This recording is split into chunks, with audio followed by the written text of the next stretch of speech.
KMSU? Dustin, please. This is Dustin. Is this Louie Anderson? Hey, how are you, Dustin? I'm excellent. How you doing today? I'm good. I got a little cough, but it's just one of those residual coughs from having a cold. Sure. It won't go away. Well, I won't keep you too long then. I'll let you rest your voice. That's sweet of you. All right, I look forward to the interview. Well, yeah, it's great to have you on, and I know you're going to be playing at the Jackpot Junction in Morton coming up on May 11th. Junction. Who doesn't want to go there? Well, yeah, and that must be awesome, performing for a hometown crowd. Is that more exciting than the regular shows, I take it? Absolutely. Minnesota audience has taught me how to be a comic, so it's always good to go home. And I think I played that place a long time ago. I haven't been down there in a while. But, I just really enjoyed it. And, I do gambling material. I do family material. I do food material. I do fat material. I do over 50 material.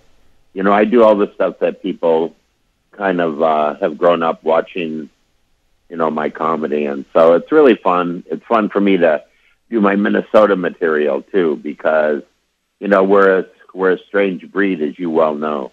Sure, yeah. So, and with that being said, what made you want to get into stand-up comedy? A lot of people don't think comedy when they think Minnesota, I guess, unless they're making fun of us, maybe. Yeah, I do think that they want to make fun of us. Like Fargo, they want us to be those people. Sure. I did it on a dare, believe it or not, Dustin. I was at a club and these comics were on, and I said they're not very funny. And my friend said, "Well, why don't you try it if you think you're funnier?" I said, I will, and I signed up the next week. Here I am, still doing it. Wow. If they wouldn't have dared you, maybe you would have been working on a dairy farm or something, maybe? Or I would have continued to probably do social work. I was a social worker. Okay. Yeah, so I was going from one kind of crazy crowd to another. Well, I want to ask, I know you were coming up throughout the 80s. There were a lot of huge names, Pryor and Carlin were still doing it, a lot of the big ones. And you always worked more family-friendly, as you mentioned. Was that always an important thing to you, to not, work blue like some of the other guys? I don't know if it was important as much as it was who I was, very Minnesotan, very, my aunt might be there, your grandma might be at the show, your mom or your dad's, boss. And I think it's like, it was just what fit me best. And, I didn't feel the need for it. It didn't, that isn't the joke I wrote, didn't have it in there. And so it was more one of those things where, I was just doing my thing, and I didn't really think, I'm being clean. I thought, how funny can I be? That was really my goal. So were you were probably still influenced, I imagine, by some of those other guys, though. Absolutely. Richard Pryor was a giant influence on me, the greatest comic, I think, to ever live. I think that most people might agree with that, but for sure my belief is that he was the greatest comic and changed comedy, Sure. And, what would Eddie Murphy be if there wasn't a Richard Pryor? You know what I mean? Exactly. There were lots of comedians that, he said, hey, you can be a comedian. He really threw it out there. Along with people, Jonathan Winters and Johnny Carson, Bob Hope, and those people were also big influences on me. It's a funny thing, I found my comedy in different places. I loved the way Bob Hope presented jokes, and I loved the way that Jonathan Winters did characters. And so, along with those other greats, the great thing about comedy is, if you could get it close to who you are, if you could be doing comedy from a place that you really exist, that's what I think makes people famous. I mean, if that is even a word, but popular, Sure. And I just did from my heart. I just tried to do stuff that made me laugh myself. Well, I think that goes to show, your longevity in the business probably is because of that kind of attitude. Yeah, I think so. I think I just tried to stay true, to my roots there in Minnesota and to who I was, a kid from a family of 11, from an alcoholic father and a doting mother. I think I tried to stay true to that, Justin. I think I tried to believe in it. Yeah, for sure. Well, it's awesome. Obviously things worked out well. And you mentioned Eddie Murphy. I want to get your memories of working on Coming to America. Well, that's one of my all-time favorite movies. And your part was genius. Well, I didn't even know how good it was going to be. It was a pretty small part, and I just knew that Eddie was so generous with his comments and time. And,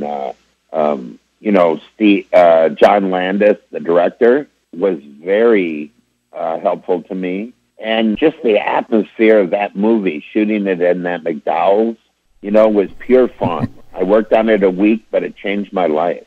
Yeah, I think you mentioned a small part, but really that's all you needed, I think, to get your foot in the door, I guess, in that sense. Yeah, that part, I'll tell you a funny story. That I had lunch at the Ivy restaurant in Beverly Hills, and Eddie Murphy and his entourage came in, and I had met him at the Comedy Store, but, I wasn't a friend of Eddie's, but just friendly. And being a comic, it's a small business. And so I said to the waiter, hey, when I leave, put Eddie's bill on my credit card, but don't tell him until I leave. Don't do it until I leave. And so I put, it was about $660 or something like that for his meal, right? It was an expensive restaurant. Yeah. And the next day they called me, Eddie called me and said, nobody's ever picked up my check like that. I'm doing a little movie called Coming to America. I'd like you to do a part in it. And I go, okay, that sounds cool. But it was just a Minnesota thing. Sure. I just did a Minnesota thing. I said, you know what? I'm never going to have a chance to pick up Eddie Murphy's check ever again. I'm going to do the right Minnesota thing. I'm going to put it on my credit card, and I'm going to pay for it. That's awesome. And that's how I never auditioned for that or anything. I got the part.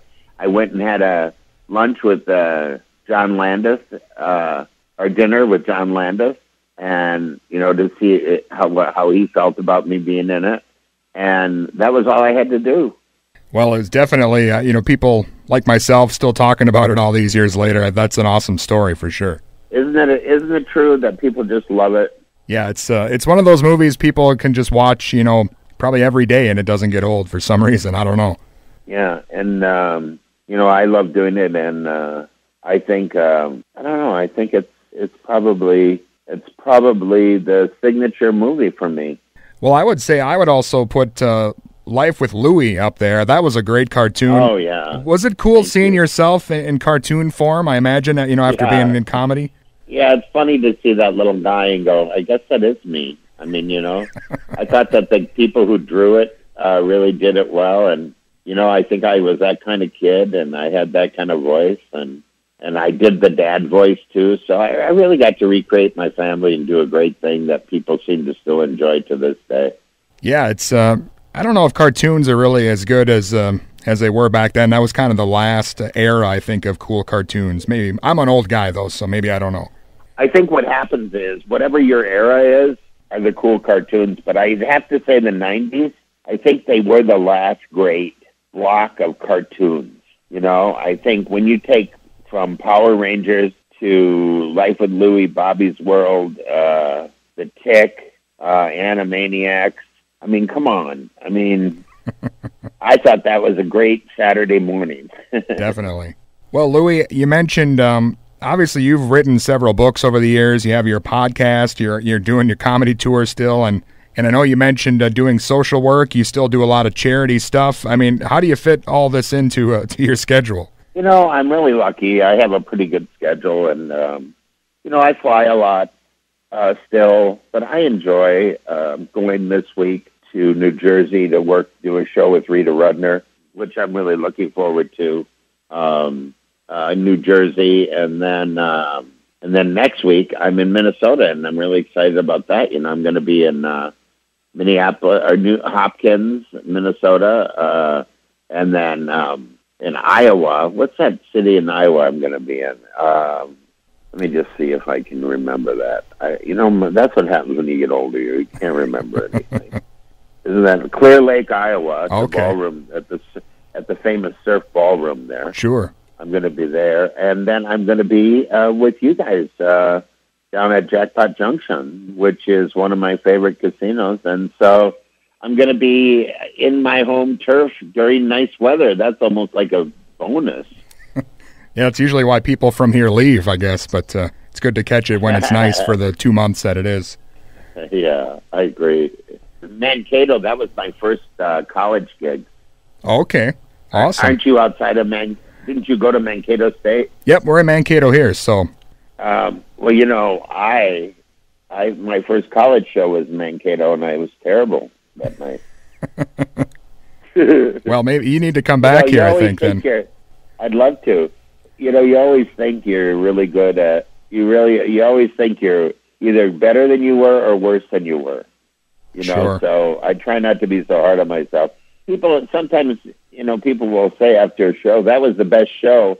And I want to go, what show were you at? I love performing. I'm really a lucky man. It's probably best that you didn't come out of your first show thinking you were amazing, because then you don't really go up from there, I guess. Yeah, where do you go from there? You're exactly right, Dustin. Well, Louie, it's been an honor talking with you today. Do you have any other projects or anything else you want to mention coming up after this tour? You know, I don't know if you know this, but I have a weekly, semi-weekly podcast where I talk to comedians and talk about their journey. That's been a lot of fun for me. And I'm working on a new book and a new special, so I probably will shoot a new special in September. I don't have a name for it yet, but I'm probably going to do a name the special contest, because social media is such a big part of life now. For sure. So, but yeah, I'm looking forward to it, and I'm doing that. And I'm always writing stuff. And you know, I just got off the phone with the writer of Life of Louie. He wrote a lot of the episodes. You know, he was the executive writer. We all wrote together. You know, I came up with an idea, and then they executed it. And I said, why don't we do a Life with Louie wrap-up movie? You know, awesome. And where we wrap up the series. So look for that. All right. We'll try to get a hold of you and tell you about it when it happens. Yeah, that would be great. Looking forward to all that stuff. And again, I really appreciate you taking some time out with me. It means a lot. All right. Take care, and I hope to see you at one of my shows. All right. Sounds good. Thanks a lot, Louie. All right. Take care, Doug. All right. Bye-bye.